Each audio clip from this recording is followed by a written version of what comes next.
जय मसीह की मेरे भाइयों मेरी बहनों। मैं आपका भाई जतिन मसीह फिर से आपके लिए एक नई वीडियो लेके आया हूँ। और मैं विश्वास करता हूँ कि ये वीडियो देखने के बाद परमेश्वर का अनुग्रह आप पर होगा और प्रभु के लिए आपके हृदय में प्रेम आएगा और आप परमेश्वर की आज्ञाओं पर चलेंगे। हालेलुया। आइए हम बाइबल की पुस्तक में से योना नबी की किताब को खोलेंगे और उसको हम पढ़ेंगे।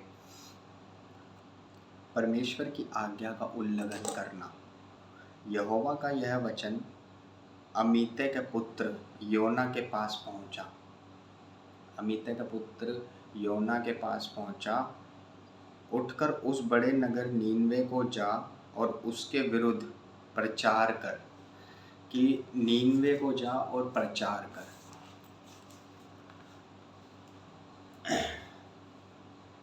और उसके विरुद्ध प्रचार कर, क्योंकि उसकी बुराई मेरी दृष्टि में बढ़ गई है। परंतु योना यहोवा के सम्मुख से तर्तीश को भाग जाने के लिए उठा।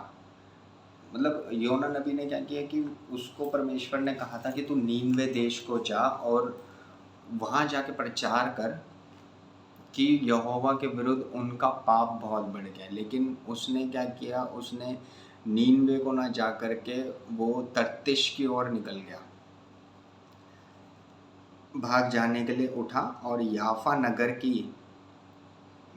नगर को जाकर तर्तीश जाने वाला एक जहाज़ पाया और भाड़ा देकर उस पर चढ़ गया कि उनके साथ यहोवा के सम्मुख से तर्तीश को चला जाए। तब यहोवा ने समुद्र में से एक प्रचंड आंधी चलाई और समुद्र में बड़ी आंधी उठी, यहाँ तक कि जहाज़ टूटने पर था।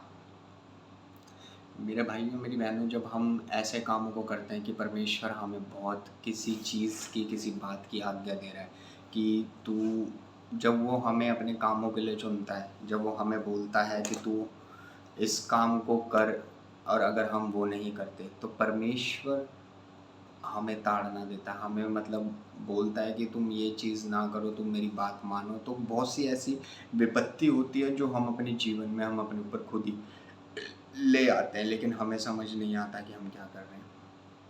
तब मल्लाह लोग डरकर अपने अपने देवता की दुहाई देने लगे। मतलब उस जहाज़ के अंदर और भी लोग मौजूद थे जो मल्लाह के लोग थे। डरकर अपने अपने देवता की दुहाई देने लगे और जहाज़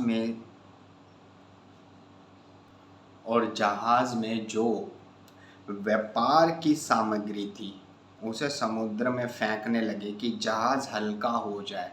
मतलब उन्होंने क्या किया, उन्हें कुछ समझ नहीं आ रहा था कि वहाँ पर एक इतनी तेज़ आंधी चलने लगी, जहाज़ टूटने पर था। उन्हें ये लगा कि जहाज़ में शायद वज़न बहुत ज़्यादा हो गया, तो उस वजह से वो लोग अपने व्यापार की सामग्री को फेंकने लगे।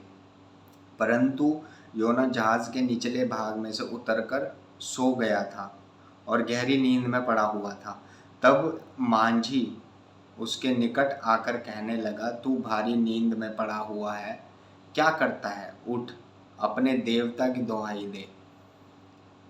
संभव है कि ईश्वर हमारी चिंता करे और हमारा नाश ना हो। मतलब वो लोग भी इतना ज़्यादा डरे हुए थे कि वो भी ये बोल रहे थे कि ईश्वर हमारी चिंता करे और हमारा नाश ना हो। तब उन्होंने आपस में कहा, आओ हम चिट्ठी डालकर जान ले कि यह विपत्ति हम पर किसके कारण पड़ी है। तब उन्होंने चिट्ठी डाली और चिट्ठी योना के नाम पर निकली। तब उन्होंने उससे कहा, हमें बता कि किसके कारण यह विपत्ति पड़ी है। तेरा उद्गम क्या है? तू कहाँ से आया है? तू किस देश और किस जाति का है? उसने उनसे कहा, मैं इब्री हूँ और स्वर्ग का परमेश्वर यहोवा, जिसने जल और स्थल दोनों बनाया है, उसी का भय मानता हूँ। तब वे बहुत डर गए और उससे कहने लगे, तूने क्या किया है? वे जान गए कि वह यहोवा के सम्मुख से भाग आया है, क्योंकि उसने आप ही उनको बता दिया था। तब उन्होंने उससे पूछा, हम तेरे साथ क्या करें जिससे समुद्र शांत हो जाए। उस समय समुद्र की लहरें बढ़ती ही जाती थी। उसने उनसे कहा, मुझे उठाकर समुद्र से बाहर फेंक दो। उन्होंने योना नबी को समुद्र से बाहर निकाल करके फेंका, लेकिन लहरें उसके बाद जा कर के शांत हो गई। तो वहीं पर ही यहोवा परमेश्वर ने एक मगरमच्छ ठहराया हुआ था। जो मगरमच्छ समुद्र के बीचों बीच था, जहाँ पर योना नबी को फेंका गया था समुद्र के अंदर। तो परमेश्वर ने वहाँ पर एक बड़ा सा मध्य ठहराया था कि योना को निगल ले। और योना उस मगरमच्छ के पेट में 3 दिन और 3 रात पड़ा रहा।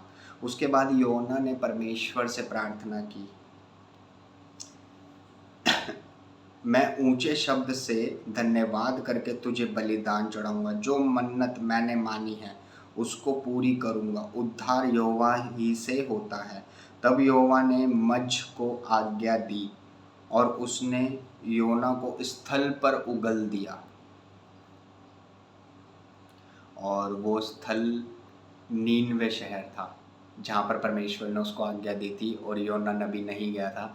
परमेश्वर ने उस मगरमच्छ के द्वारा योना नबी को नीनवे शहर में भेज दिया और उस मगरमच्छ ने वहाँ जाकर नीनवे शहर में उसको अपने मुंह से बाहर उगल दिया। तो परमेश्वर जब अपने कामों के लिए आपको इस्तेमाल करना चाहता है तो वो आपको इस्तेमाल करेगा। आप उसकी बातों को, उसकी आज्ञाओं को ना टालें, आप उसकी बातों को सुने। और क्योंकि हमारा परमेश्वर दयालु परमेश्वर है, दया करने वाला परमेश्वर है। प्रभु ने उस शहर को, जहाँ पर परमेश्वर ने अपना एक डिसीजन बना लिया था, प्रभु ने ये बना लिया था डिसीजन कि मैं इस शहर को तहस नहस कर दूंगा, क्योंकि उस शहर के विरुद्ध पाप बहुत बढ़ गया है, व्यभिचार बहुत बढ़ गया है, अलग अलग अनेक तरह के पाप बढ़े हैं उस देश के अंदर कि। और उसके बाद फिर, क्योंकि परमेश्वर दयालु परमेश्वर है, अनुग्रहकारी और दयालु परमेश्वर है, और विलंब से कोप करने वाला, करुणा निधान है, और दुख देने से प्रसन्न नहीं होता। हमारा परमेश्वर दुख देने से कभी भी प्रसन्न नहीं होता। इसलिए परमेश्वर हमेशा जब आपसे बात करता है, जब आपको कुछ समझाता है, तो आप उसकी बात को सुने, आप उसकी बात को माने। जब आप उसकी आज्ञाओं को मानेंगे तो परमेश्वर आपको चलाएगा, आपको बुद्धि देगा, आपको पापों से बचाएगा। तब यह समाचार नीनवे के राजा के कान में पहुंचा और उसने सिंहासन पर से उठ अपने राज के वस्त्र उतार कर टाट ओढ़ लिया और राख पर बैठ गया। राजा ने प्रधानों से सम्मति लेकर नीनवे में इस आज्ञा का ढिंढोरा पिटवाया। क्या मनुष्य, क्या गाय बैल, क्या भेड़ बकरियां, सबसे उन्होंने उपवास रखवाया। मतलब उन्होंने खुद भी कुछ नहीं खाया। गाय बैल, जो उनके पास जितने भी जानवर थे, गाय बैल भेड़ बकरियां, जो चाराएं खाती थी, जो जो भी कुछ खाती थी, जो भी उनका भोजन हुआ करता था, वो नहीं दिया। और मनुष्य और पशु दोनों टाट ओढ़े परमेश्वर की दोहाई चिल्ला चिल्ला कर देने लगे और अपने कुमार्ग से फिरे और उस उपद्रव से जो वे करते थे पश्चाताप करें।